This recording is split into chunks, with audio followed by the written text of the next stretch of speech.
a lot of us, we all think we're good drivers. I think there are good drivers, the people who can drive to the shop and drive back, without causing any harm. And then there are excellent drivers, which is what you are.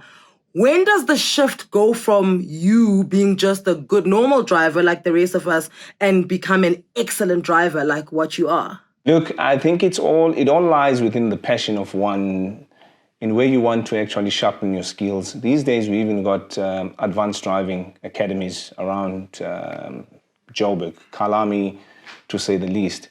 It makes life a bit easier to then take what you have as a skill and import it into other people and teaching them the various skills of the importance of understanding how a motor car performs in stopping and in acceleration, in the different type of weathers, because it becomes critical, because you could end up hurting yourself in the process if you don't apply yourself very well in that space.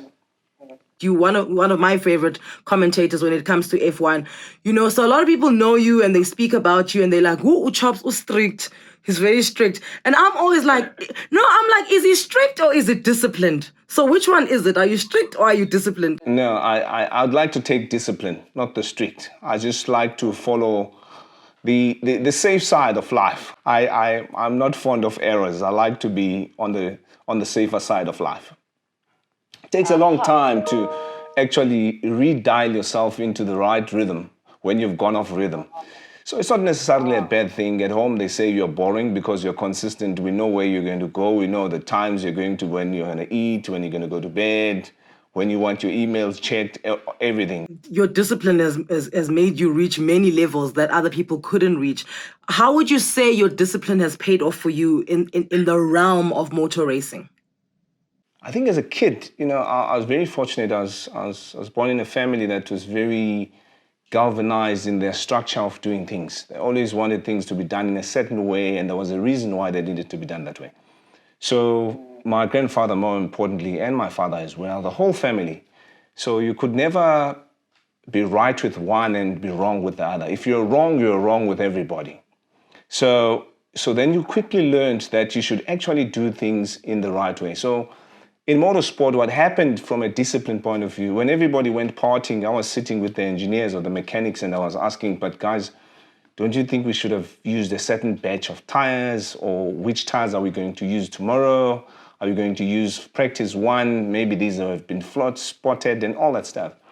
So, and sleeping at a certain time and waking up at a certain time, that played quite an important role to clear your mind as well, So all those characteristics, they played a very important part in propelling me forward in what I needed to do in the sport.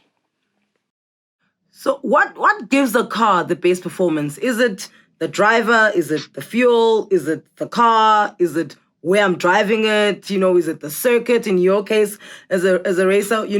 What would you say is that it's the cherry? Everything else can come in, but that thing, what's that thing? In essence, there's a lot of things that come to mind. Firstly, you must look after your car. Secondly, you must treat it with respect because it's an asset in its way. Takes you from point A to point B.